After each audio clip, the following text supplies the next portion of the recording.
So we are going to go ahead and get started. Welcome, everyone. My name is Elizabeth Aloni, and I'm with Schneps Media. Schneps Media is the largest media company in the New York metro area. We publish over 70 newspapers, magazines, webinars, podcasts, and events throughout Queens, Brooklyn, Manhattan, the Bronx, Westchester, Long Island, the East End of Long Island, and Philadelphia.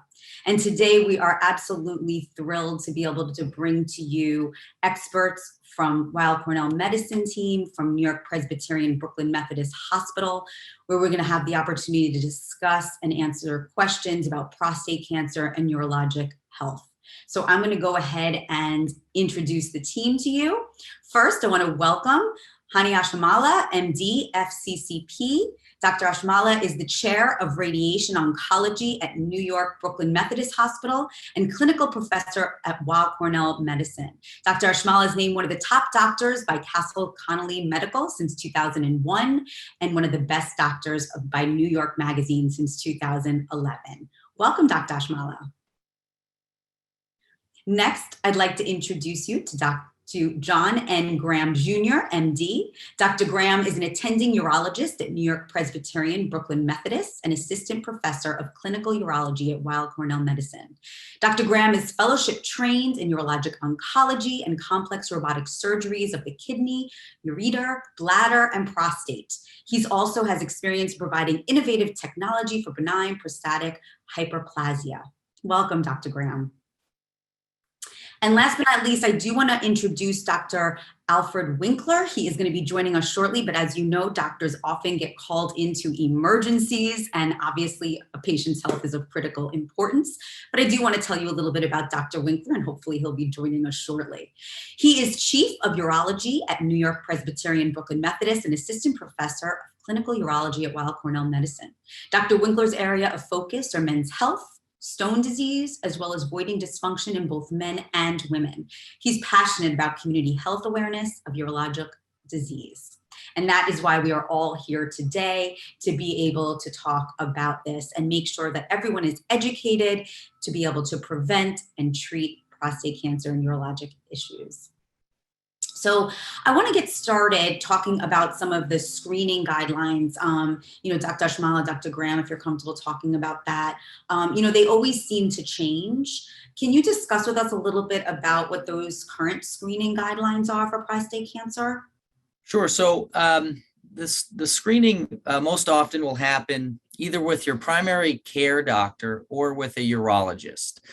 We like to welcome people into our office primarily or as a referral from their primary care doctor. And it really starts with a discussion on a lot of your health factors and what some of the guidelines are. So just to kind of set a foundation, we as urologists are guided by the AUA, or the American Urological Association. And there are formal guidelines that are set up that we sit and discuss and try to understand where you best fit. So the guidelines just very generically will recommend individuals to be screened for prostate cancer starting at age 55. So we see the biggest value in screening individuals. Dr. Winkler's joining here. Dr. Winkler, welcome.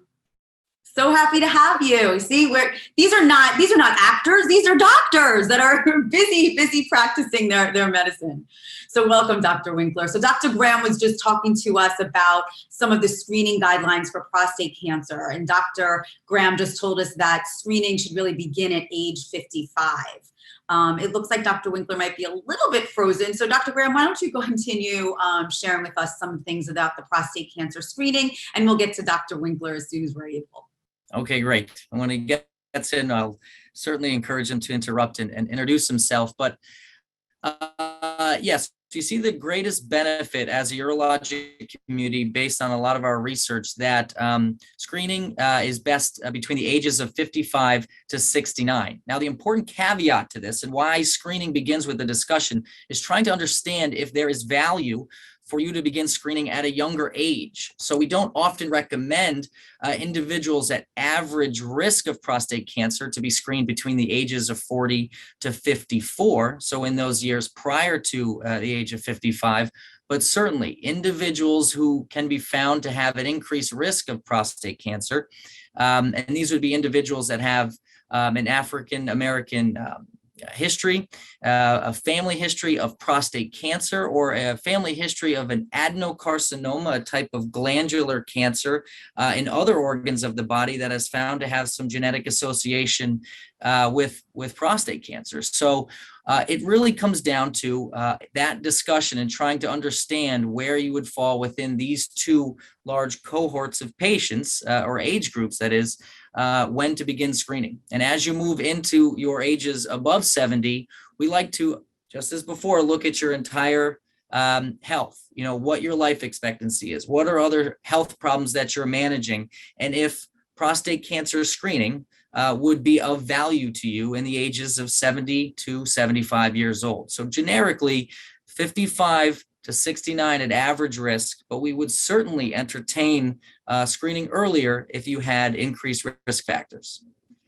Thank you. And you said about the age 55, but how often should one be screened? Is this something annual? So that's a fantastic question. The AUA recommends that we still maintain a lot of the benefits of screening every other year. However, a lot of these recommendations, a lot of what happens within that closed door private discussion that you have with your doctor is what value you're going to be able to obtain. So there are instances where we will trend or screen an individual on an annual basis for specific reasons. But certainly the guidelines would recommend your prostate cancer screening to be at least on a every other year basis, if not every year. Okay. And Dr. Winkler, perhaps I can ask you this question because you're so involved in the screening process of prostate cancer. Is there any kind of symptoms that one should look out for? Because Dr. Graham was saying that screening should start at age 55 every other year, assuming that you don't have risk factors. And he shared some of those potential risk factors with family history, African American heritage. So are there also any kind of symptoms that a patient should look for that may lead to an earlier screening necessary? So, incredibly important question, because when prostate cancer is at its earliest, it's without symptoms. So the prostate lies underneath the bladder. It's very, very deep in your body. So oftentimes you won't have symptoms from prostate cancer until it started to affect other organs in the neighborhood. And when it's gotten to that point, the treatment choices you have are fewer and less appealing. So optimally, this is something that's found before it causes any symptoms, which is why we want men from the beginning to ask and coordinate with their physicians, is this something that I need to be evaluated for? Is this something that I should be screened for? And that's based on your own personal risk factors and your family history. So for instance, you can have symptoms like blood in your urine or pain with the urination. And they may in fact not be related to prostate cancer at all, but we want you to be evaluated and understand your risk before it even gets to that point. That's really great to know. So it's really critical that, men have this discussion with their doctors as early as possible, because as Dr. Graham was saying, yes, 55 is when we should start, but if we have risk factors, and so you need to have those conversations with your doctor so your doctor knows if you have risk factors, and also really keep an eye on any potential symptoms, whether that leads to a diagnosis of prostate cancer or something else. And it's very important to communicate with your doctor on that information. So thank you for that, Dr. Winkler. So Dr. Graham, if something raises concern during a screening, what is the process? Well, as far as raising concern, it would be identifying some of those risk factors. So that would at least lead to the first step in screening that would exist beyond the conversation. Now, it's a blood test. We are trying to obtain what you'll hear is the PSA. This stands for the prostate-specific antigen. It's a protein. It's something in your blood that has to do with the semen, with the ejaculate. But we can measure the presence of PSA within your blood, and then we will look at that absolute value and your age, and we'll there are cutoff values where we say, okay, this is an individual where we have our interest is peaked to look at more closely for prostate cancer. So certainly this blood test only directs us to look at individuals more closely in the screening process of prostate cancer, but is certainly not something that is diagnostic for prostate cancer. You can have an elevated PSA, this elevated blood test for reasons other than prostate cancer. So generically, for example, just having a large prostate, you can at times have an elevated PSA. Recent infection or inflammatory processes within your prostate can cause your PSA to elevate.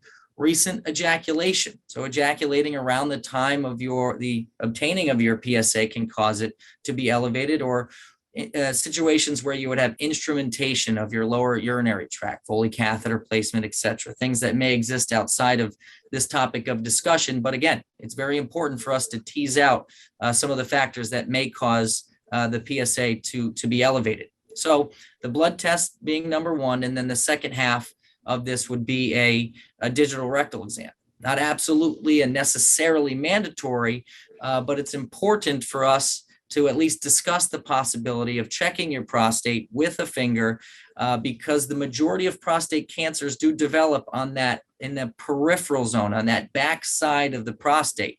So we're actually feeling for any deformities, nodules, etc., that may aid in our ability to properly categorize your PSA, categorize, your quote unquote risk, and how we can properly proceed thereafter. So let me ask you this, the PSA blood test, is that something that also is done beginning at 55, or is that something that's done at a younger age and throughout, or is that kind of considered the beginning of the prostate cancer screening? Dr. Winkler, do you want to take that? Sure, I'll speak to that. So that's why it's important that this all starts with a conversation with your physician or your primary care provider, because it really is dependent on your personal history, your risk factors, and your family history. So there are men who should really start being evaluated in their 40s. And those are folks with a family history of a male relative, and we think mostly of a primary male relative, and that's a father, uncle, or brother. So if you have a relative who's had prostate cancer, and this has even grown to include people with a family history of certain types of other cancer, like breast cancer. So if you're in that group, we want you to really start thinking about getting screened in your 40s, and typically starting at age 45. But there are people that we screen as early as age 40 because their personal history and their family history demands it. Again, it's a conversation with your primary care provider, because that conversation will determine when in your 50s you should start being screened. It can be in the context of not only, as I mentioned, your family and your personal history, but also your medical history and your other medical issues. So you really, really have to start that conversation to figure out where you fit in that group. But if you don't have the conversation, you won't know. So it sounds like you really need to have the conversation, in your mid to late 30s, because you may be someone that needs to have it at 40. So to that point, according to sort of agreement of the different societies, we really don't screen people before age 40, because the benefit of it is just not there. But I would certainly say, all men and women tend to be better about seeking primary care than men do. But hopefully, if you start getting your physicals at age 40, you should ask that question and find out information to find out if this is something you need to start looking into in your 40s, or if you can wait until your 50s. But there's never, ever any harm to ask. Great. That's an important message for all the men here today, and for all the women to push the men in your life to ensure that you are going and getting checked and making sure you're starting these conversations by age 40. Dr. Graham, let me jump back to you in terms of raising concerns. Can you share with us how your practice addresses these concerns? You mentioned the blood test, and then the more invasive tests that you need to determine it. But how does your practice address this further? Well, as far as the concerns, the first step in this, and what we're kind of underlying all of this, is the physical exam and the blood test. And our goal as providers is to provide the science and the evidence into why we're doing what we do, but we never want a patient to feel forced into either direction. So what everything underlines is a discussion and tailoring a plan to what the patient is comfortable with. So there are instances where individuals are willing to, proceed with or want to proceed with that PSA blood test, but don't feel comfortable, at least in that moment, especially if we're meeting on the very first instance, with a rectal exam. So totally appropriate. And that's something that you develop in that relationship with the patient over time. So you start with at least setting a foundation, if it fits within the guidelines and patient risk factors, to obtaining a blood test. That will take some time to result. And then we follow up in the weeks thereafter to revisit this and look at that value and try to understand where the conversation goes from there. Do we look, more closely and work towards a diagnosis or ruling out something in the realm of why it's elevated? Or is this something that we default to future screening on an annual or every other year basis? Terrific. Thank you so much. Dr. Winkler, the pandemic has affected many other diseases, illnesses outside of COVID. How has the pandemic affected screenings, and are you seeing patients in person? You're just on mute. You're on mute. You just have to unmute. So it's been a really dramatic thing that all of us are seeing. So, we lost access to almost everything during the pandemic, but one of the most important things we lost access to was our healthcare. And because we did such a great job, especially in the New York area, of making our region safe, now is the time to come out and really play catch up with all those visits that you missed over the last year and a half.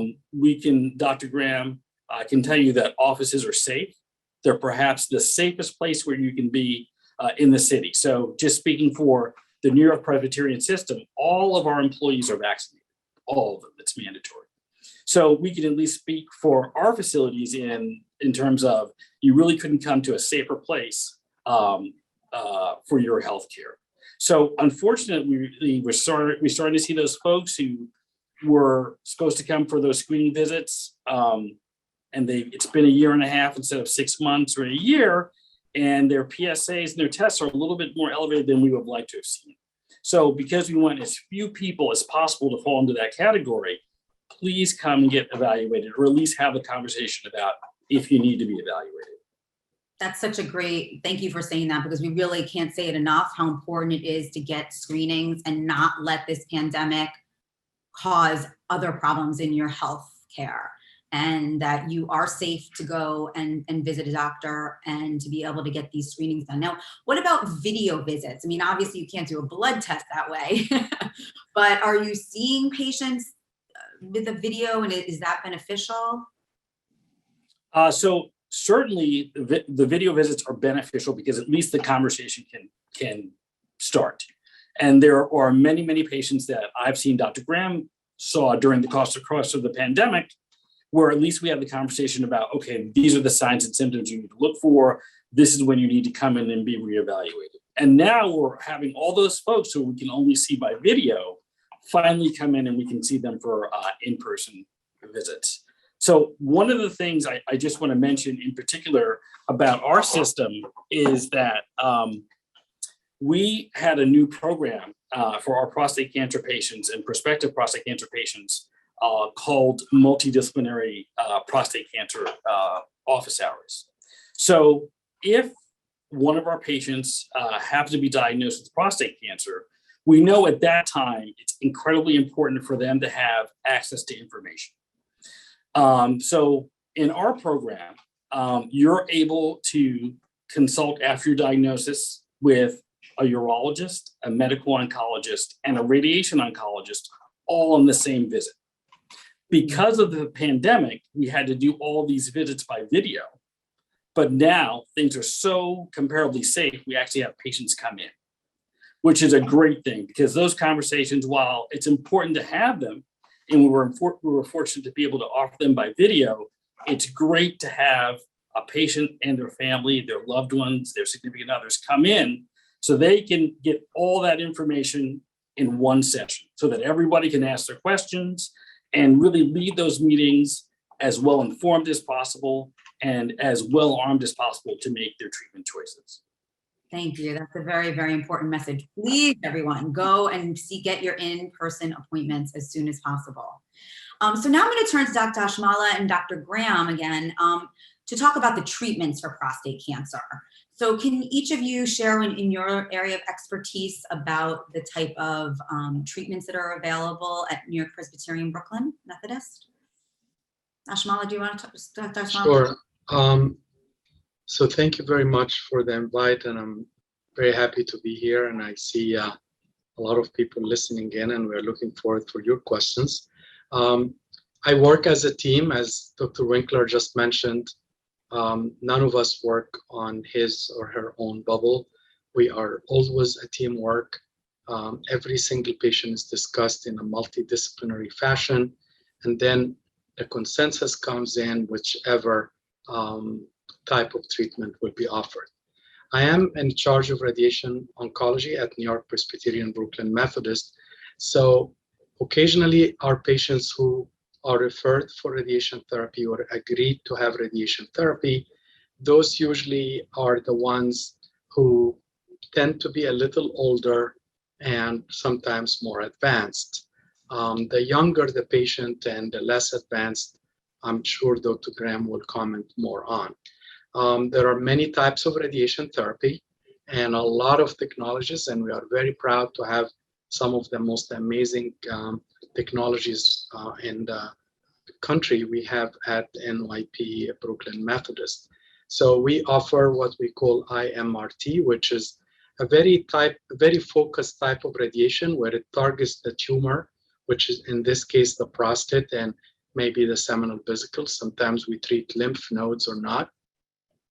And the good thing about it, it guards against any scattered radiation or spillage of radiation rather to unintended areas like the rectum, the bladder, the bones of the hips, and so forth. So that's called IMRT. There are another kind of radiation called internal radiation, which I put radiation pellets or seeds. They are very tiny, like rice, radioactive sources. They are injected without cutting the skin into the prostate. Usually someone like Dr. Winkler and Dr. Graham is with us in the operating room. He will oversee the procedure and at the end will also look in the bladder to make sure there is no issues or blood or seeds. This is what some people call it implants or brachytherapy. We also have some somewhat new technology called SBRT, which is not indicated for every single prostate cancer, but in selected cases, we can treat the whole cancer in just 5 days. And of course, it's a robust type of a very precise technology where it treats the prostate after we do a quick CAT scan each time before we treat in order to confirm accuracy. The treatment is, of course, all of these treatments are outpatient. We don't have to admit anyone. And I'm sure we can talk about side effects after Dr. Graham discusses the surgical options. Great, thank you so much. Dr. Graham? Great. And I don't mean to get too tangential because maybe I should have introduced this earlier. Part of the screening and then getting to the point where we are unfortunately given a diagnosis of prostate cancer, and Dr. Ashamalla absolutely hit the nail on the head. As far as the team approach, before we move to a situation where you get a diagnosis of prostate cancer, it can only be made when we look at your prostate tissue under a microscope, and that's done with a prostate biopsy. And to just keep it very generic, we're able to provide prostate biopsies in a very high yield manner by obtaining an MRI beforehand. So if we're able to, we like to obtain an MRI. We're looking in areas of the prostate for areas of interest that may guide our biopsy to be performed in a certain way. So we involved our radiologists in that process as well. So Dr. Ashamalla is a radiation oncologist. Radiologists are doctors that look at MRIs, for example, CAT scans, ultrasounds, and give their expert opinion on what it looks like these findings are. That process is a biopsy. It's done usually in our office. We can locally numb the prostate and perform the biopsy. And we have the option and ability to provide a level of anesthesia where, sometimes a patient finds this to be more preferable. And then we're able to find the diagnosis of prostate cancer if it is indeed present. Then the discussion on what treatment options are available. Dr. Ashamalla spoke very eloquently about the radiation options, and I agree. Prostate cancer treatment is tailored. We say very generically, prostate removal, surgical removal of the prostate is something that's offered to young men, whereas older men may be offered radiation.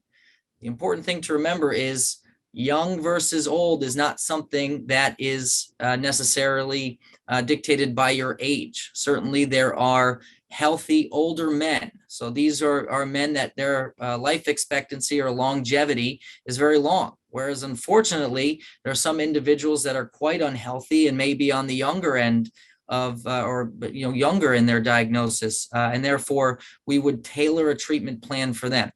What I offer to patients is a prostatectomy. This is surgical removal of the prostate and seminal vesicles. And if your risk dictated, we would remove the lymph nodes in your pelvis around the prostate. Prostate cancer likes to spread very locally, right out through the prostate, sitting in that area, and then from there can move into the lymph nodes. And we like to at least look at those under a microscope thereafter to try and understand what your risk factor may be postoperatively. How we remove your prostate, myself and my robotic team, the team approach, we use the intuitive Da Vinci robot. So this is a surgical system that your surgeon, myself, can control. So it's not something that's automated. It's something that I control. But we introduce usually 5 small incisions, all 1 centimeter or less in size in your belly. And we're able to fill your belly up with a bit of gas. And then we use a 3D camera to look down in the area of surgery, and these small laparoscopic instruments. People will remember the traditional laparoscopic instruments. It is these types of instruments, but it's held by the robot that's then controlled by me. And then we remove the prostate. The advantage of something like this is we're able to work in a very small space. The advantage of being able to fill the belly up with some what we call insufflation or gas keeps bleeding risk much lower. If your surgical plan dictates, we like to try to preserve the nerves that sit right next to the prostate. If we're able to, we like to peel these away, remove the prostate. These nerves play a role in future erectile function and future urinary continence. We want to make sure that you're not leaking urine after surgery. And after the prostate is removed, we put everything back together. So, this is a surgical approach that's very commonly, it's the way that prostates are removed now in 2021. So this is something that we've done at a pretty high volume at Methodist. And it's truly incredible what is able to be done. And what is incredible too is, something that you brought up is about how this is all available at New-York-Presbyterian and Brooklyn Methodist Hospital, correct? And it's this whole, team approach of, from each of your disciplines to, as you said, a radiologist to any other physician that needs to be a part of this process, you're able to do that all in one place. Which, talking a little bit about before, Dr. Winkler was saying about, get into one room with everyone and the decision makers. And that's something that you're able to offer at New-York-Presbyterian Brooklyn Methodist, which is a very important thing. It's not, you don't have to run all over the city looking for different people to handle different things. And I think that's a sigh of relief for people. Dr. Graham, what other issues does your team often see? Do you work with other cancers? We do. So that's where a lot of this discussion, and Dr. Winkler alluded to this before, where you could have other symptoms that may lead us in a different direction. And that's where the discussion is the most fundamental aspect of the whole visit.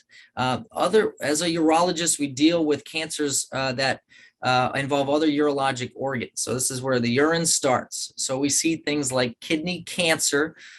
We see cancers that develop in the tubes that drain the urine from the kidneys down to the bladder. We see bladder cancer. We manage that quite commonly.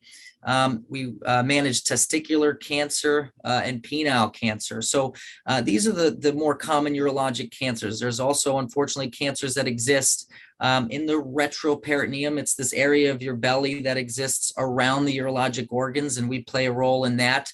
But our job as urologic surgeons is to lead the way in the management of cancer in these organs. And we often involve Dr. Ashamalla and his team in the treatment of these as well.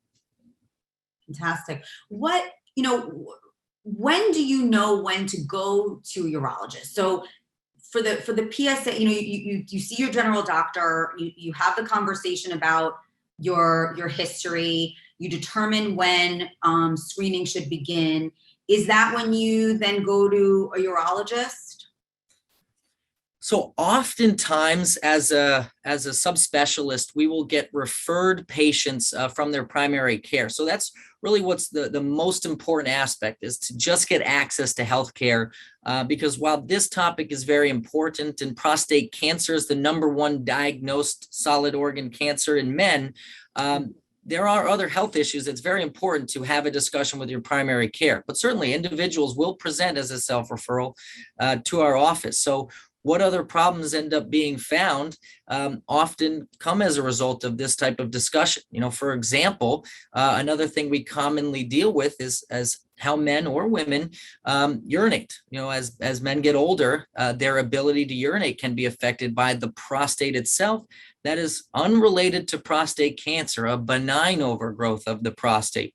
And sometimes men don't even understand that this has been an issue. I like to compare it to this. I look at myself in the mirror and I'm just as handsome today as I was maybe 20 years ago. But the unfortunate reality is, and my wife likes to remind me, is that might not be as true as I say. But it only draws the point is that I'm always looking at myself, so I may not notice subtle changes in my appearance. And men are always urinating, so you may not notice the subtle changes, or you've just grown accustomed to some subtle changes in how you urinate. But a conversation with an individual, like a urologist or your primary care, may identify certain ways, certain things that are happening in your life that are trending away from maybe not being as normal. So again, that's really why the discussion is the fundamental aspect of your visit. Thank you. Thank you for that. That's such an important piece of information for people to really take in and then act upon. So Dr. Ashamalla, what makes your practice unique? Why should a person go to New York-Presbyterian Brooklyn Methodist for prostate care? Thank you for asking. I'm very proud of my team and the department we have at New-York-Presbyterian Brooklyn Methodist.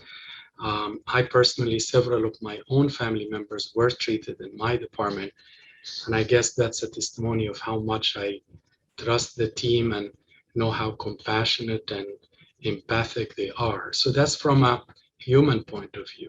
From a scientific point of view, my department is very proud to publish many articles in prostate cancer. We're also one of the Center of Excellence for Radiation Therapy Delivery of Prostate Cancer in New York City, and we were granted to be in charge of large national study groups called NRG for prostate cancer, which basically what they call phase 3 trials, where this is the highest edge of scientific experiments when there are two types of treatment. Both of them are right, both of them are accepted by FDA, but we don't know which one is right. Like, for example, the 5 fractions of radiation versus the 5 weeks of radiation. Both are acceptable, both are great. And when we have the right patient, we can present a study like that to him and to his wife, and then they may decide to go in a study like that. And of course, there are a lot of benefits in clinical trials because there is so many pairs of eyes looking at the patient remotely through me while I'm attending to his care. And of course, they have to see the physics plan They have to follow the PSAs and many other things. We are also unique because of our technology and our physics department. Every single patient has to go through several layers of quality assurance before the first treatment is actually executed. So we do a physics plan, then we run the plan on a phantom, not on the patient himself. And then once we see that the numbers are exactly accurate and coming as predicted, then the first treatment is done. Then every single treatment, we obtain a quick, what we call a low dose cone beam CAT scan, which ensures us that we are treating what we want to treat and we are avoiding what we need to avoid.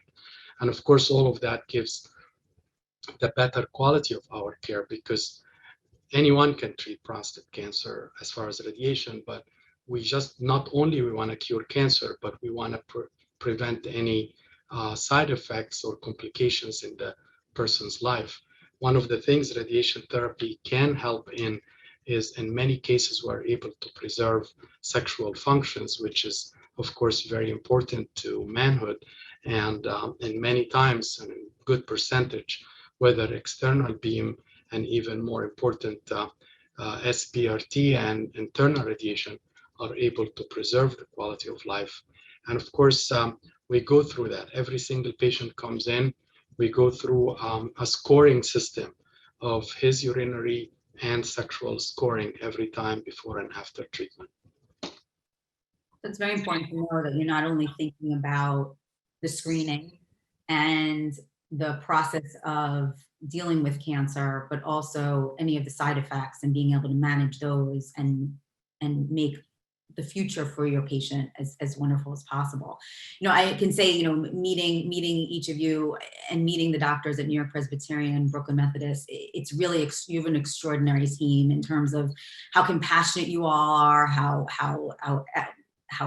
expert you all are in what you do, and your passion for your patients is really extraordinary. So it's really an honor to have you all here with us. I thank you so much for this information. We do have a lot of questions from our attendees that I would love to ask you. So let me just go to some of those. David wanted to know, does consuming coconut oil support prostate health? So I can tell you, I'll often get a lot of questions on, you know, what can improve prostate health or what can possibly reduce your PSA. I can't say confidently that there have been any studies that would support coconut oil specifically. I think when we talk about what is going to be the most durable factors in your health that you can do to improve your prostate health, there's certain things that are going to increase your risk of having prostate cancer or prostate issues is ethnicity and family history. These are an age. These things are unfortunate variables that you can't change, but certainly smoking. So smoking is a modifiable risk factor. If you're able to stop smoking, you're going to see your risk of prostate cancer decrease. 10 years of non-smoking and you'll see your risk of prostate cancer approach that risk of an individual who didn't smoke. As far as diet, if you're able to reduce your caloric intake, that we know that the Western or American diet is very unhealthy, and this type of this behavior can increase your risk of prostate cancer. So reducing animal fat intake, not totally eliminating this, because I'm not a nutritionist, but we do know that high intake of animal fats, high intake of refined sugars, these type of things increase your risk. Individuals will often not exercise a lot or won't eat a lot of fruits and vegetables. More of these have been shown to improve and reduce your risk of prostate cancer. But coconut oil, I cannot specifically speak to that. Okay, thank you so much. Certainly talk to your doctor about it and do what these doctors are sharing with you today. You know, have that conversation, have those screening tests when appropriate. Another question, David wants to know what is, and I'm sorry if he's not sure if he spelled it right. It's I'm not sure. prostatitis. Okay, prostatitis, thank you. It's triggers and is it a precursor for prostate cancer? So prostatitis is not a precursor. Prostatitis, anything that you ever see as food for thought that's ending in itis is usually a suffix that identifies an inflammatory process, it being inflamed. So when you see prostatitis, this is an inflammation of your prostate, and this can be for bacterial reasons and non-bacterial reasons. The more common that we see in the age group of men that are in this are either have a history or are currently dealing with prostatitis. This can be acute, where in the moment you're having an infection that has found its way in your prostate, is hanging out there, and it's causing possibly your PSA to go up. You could have issues with urinary frequency, urgency, pelvic pain, pain in your perineum, that area behind your scrotum, in front of your anus, and etc. So this is an infection, or at least an inflammatory process in your prostate. Acute would be something where it's more of a bigger issue in the moment, or chronic where it's been at a lower level, but very bothersome over a longer period of time. But prostatitis is inflammation of some form within the prostate, but does not increase your risk of prostate cancer, but can elevate your PSA, and that's really, again, going all the way back to discussion, why we need to tease out exactly what's going on and how to best triage you moving forward in your workup towards prostate cancer. Thank you. That was a great example of an instance where an elevated PSA is not prostate cancer.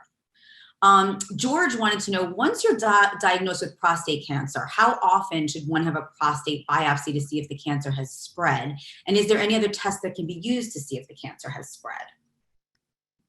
I'm sorry, you do or do not have prostate cancer? It says, what George said, once you're diagnosed with prostate cancer.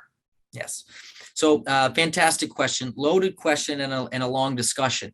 And that's a lot of where our multidisciplinary clinic, where you sit down and talk with everybody. And the individuals involved, Dr. Ashamalla, so radiation oncology, myself, as someone who does surgery, so a urologic oncologist who does surgery, and then we involve our medical oncologist and the medical options. And what we do when you get a diagnosis of prostate cancer is we put you into risk groups. These are well-defined risk groups. There's a lot of different we'll call them governing bodies that have created these risk groups, the AUA, the NCCN, for example. And then from there, our treatment options then are laid out based on how you fall with risk. So if you're diagnosed with prostate cancer, but you're on the lower risk, this is a type of cancer, and I think this is what you're asking, is a cancer that we may not rush to treat definitively. It may be a cancer that we watch. So from there, that term of watching a prostate cancer would be called active surveillance. That's if you have a lower risk prostate cancer, but you are likely going to live 10 years or longer. You have a prostate cancer that we would actively surveil, which is different than watchful waiting, where you may not be as healthy and we won't even really watch your prostate cancer because you have bigger issues at play. Active surveillance has a lot of different definitions, but it often requires another biopsy within a short interval, usually about a year, to confirm that the first one finds low-risk prostate cancer. And then we will see you about every 3 months to repeat your PSA and perform a rectal exam if that fits your treatment plan. We'd repeat an MRI on an interval that we have, sit down and make a shared decision on when, but usually about every year and a half.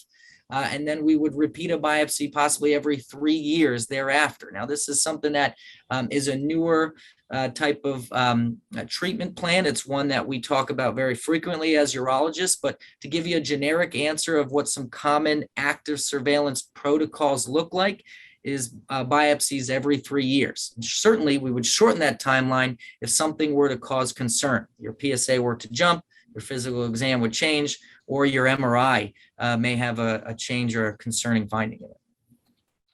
Thank you. Thank you for that. Alan wanted to know, how about focal therapies?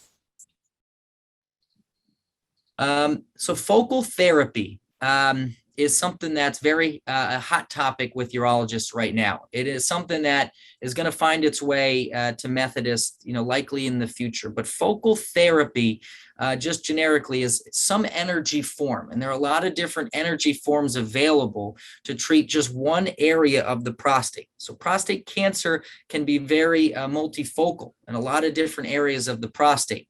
But our biopsy, utilizing the MRI, we feel more confident if we're after the biopsy, if we find prostate cancer in one specific area and it's on the lower risk, at least at this point in 2021, on the lower end risk of the risk scale, we may be able to, as a urologic community, offer you focal therapy. And one of the more common energy modalities is Haifu, which is high intensity focused ultrasound.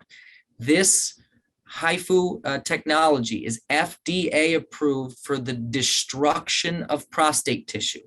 It's not necessarily FDA approved for the treatment of prostate cancer, but it is in its infancy in how it is involved in the available options for the treatment of prostate cancer. So this is an energy modality that would destroy prostate tissue that could have cancer in it, as seen in your biopsy, as a way to cure or control your prostate cancer. Now, we use this on low-risk men, so the outcomes are very good.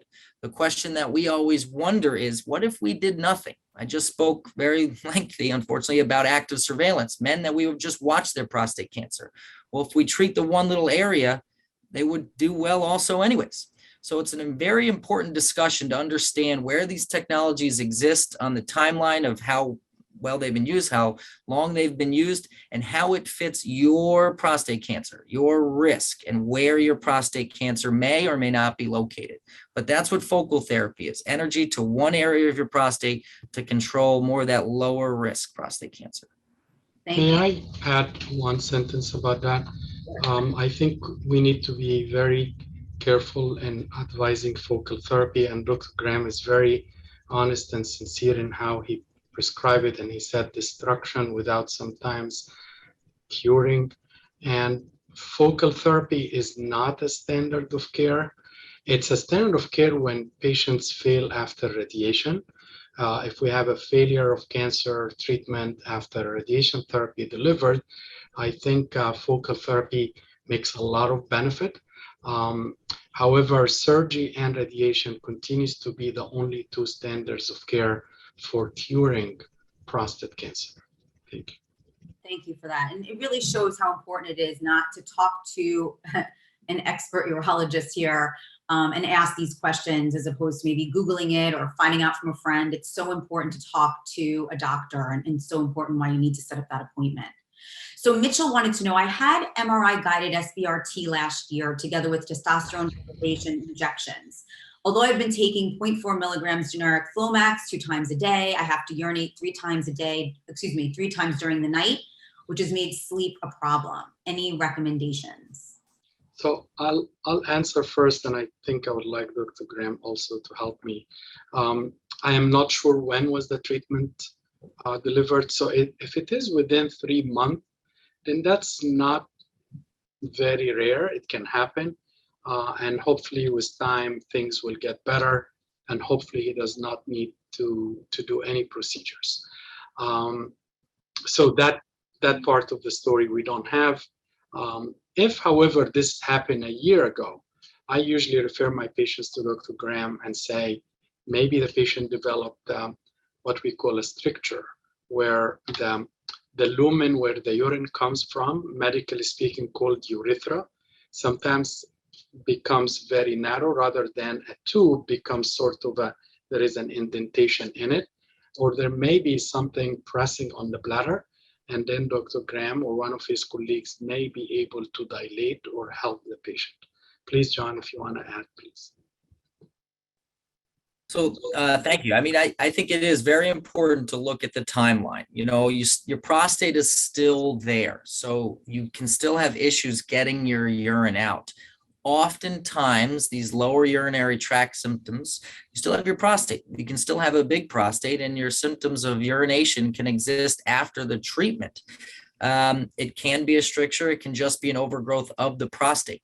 So we would start the investigation, trying to figure out exactly what's causing this issue, getting urine out. Are you straining, pushing? Are you able to empty your bladder?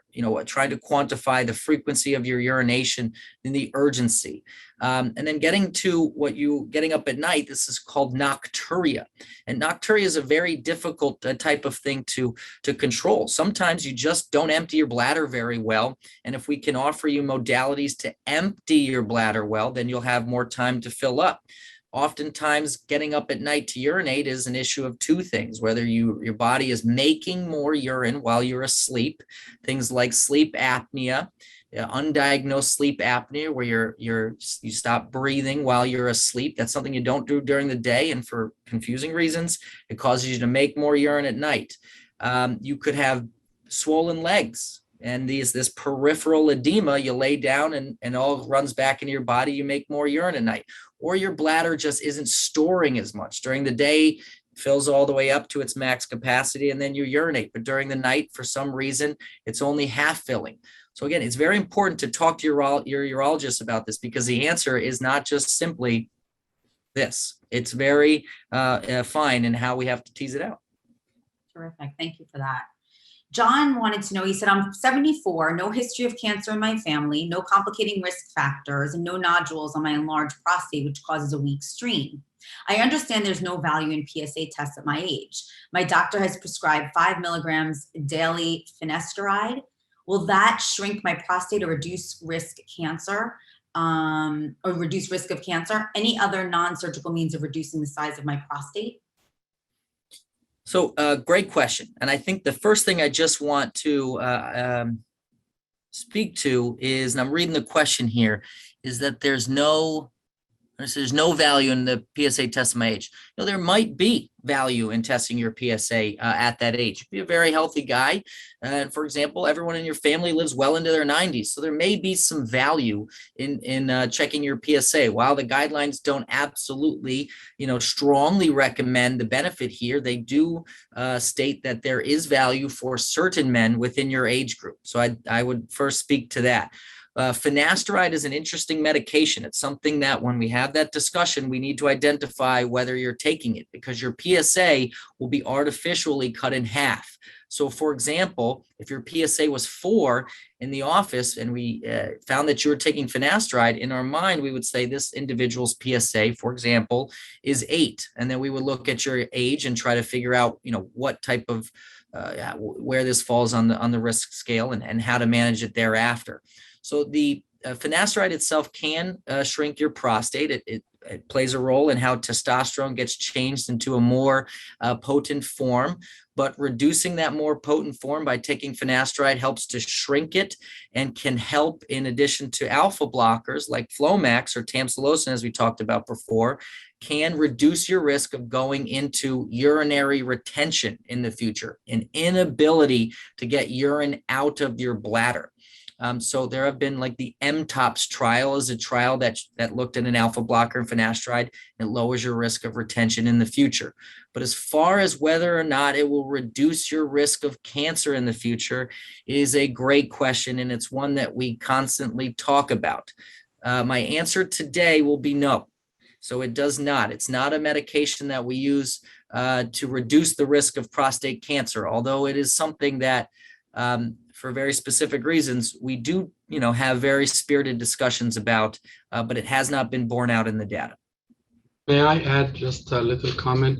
I love what Dr. Graham is saying, and I want to emphasize one more thing. If your doctor definitely wants to put you on finasteride, then you should get a biopsy first, because you can mask an occult cancer by finasteride, and you will feel good and you will look good and your PSA coming down and everybody will, high five each other, and unfortunately you may be masking a cancer. So actually, not only that we don't like the idea of placing you on finasteride, but if you must, then you should get a biopsy. And by the way, when the recommendations came about over 70, over 80, you can less do PSAs.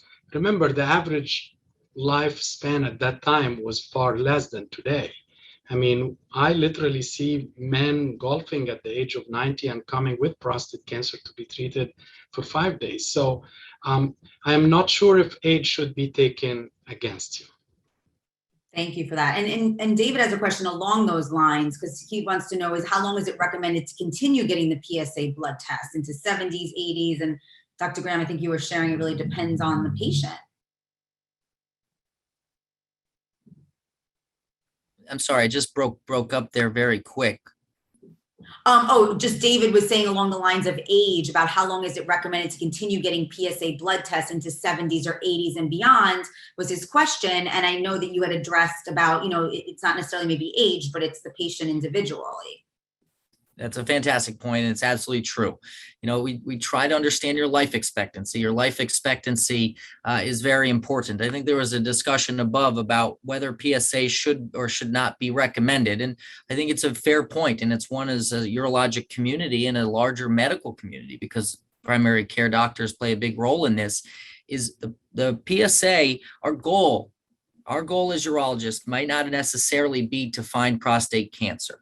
There's an old study where a lot of older men, we did their autopsies and found them to be with prostate cancer, but they died from something else.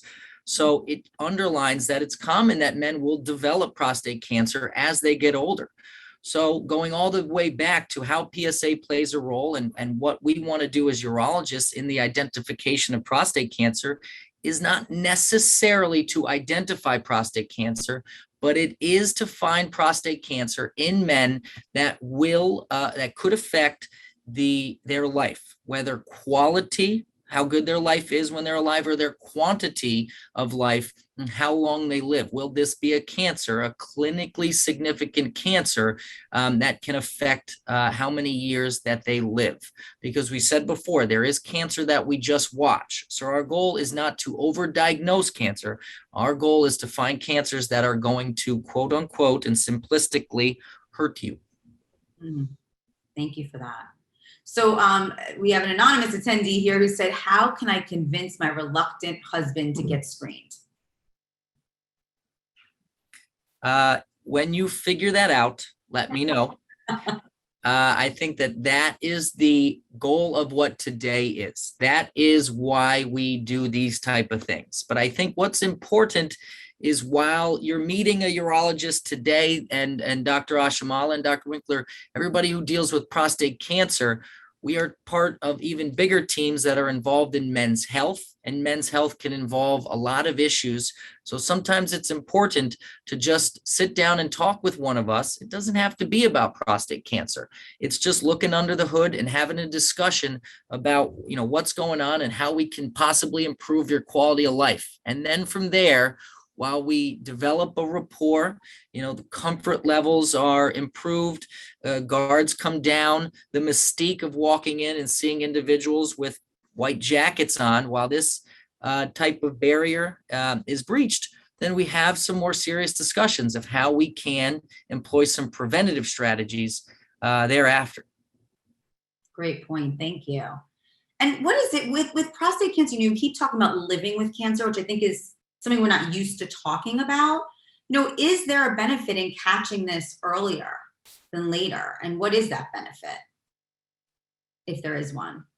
Oh, there's absolutely a benefit. And really it comes down to whether we're finding clinically insignificant or clinically, so if we're finding clinically insignificant or clinically significant cancer. So the benefit is trying to identify that cancer that's going to affect your life.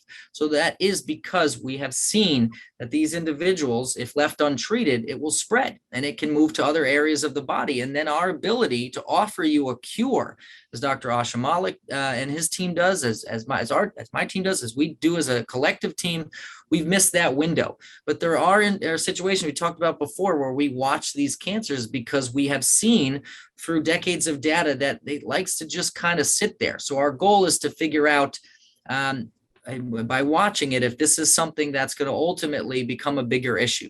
So there are situations where, we identify cancer that we don't jump at right away, and we watch to make sure that it's not going to become a bigger issue in the future. Thank you. Thank you. Doctors, you've been so generous with your time. What I've gone ahead and done is I have put your contact information in the chat so that individuals, if they have additional questions, they can go ahead and ask. I know the questions keep coming. People would spend all day here with you, but I want to respect your time. So please reach out to the doctors, reach out to New York Presbyterian Brooklyn Methodist Hospital. I've included the link there. You'll all get an email tomorrow with all of their contact information as well. So if you don't grab it right now, do not worry. It will be in your email box tomorrow. And, obviously there's a lot of questions. So please, make your appointment, get in to see your doctor, talk about urologic health and well-being. And I want to thank you, Dr. Ashamalla, Dr. Grant, Dr. Winkler, thank you for being here. I truly appreciate your generosity of spirit and your incredible information. Thank you very much. You're a great host. It's fantastic. Thank you very much. Hope we helped. Thank you. And thank you all for joining us. We're so happy you were here with us today. Please stay safe, stay healthy, and we'll look forward to seeing you on a future webinar. Bye-bye.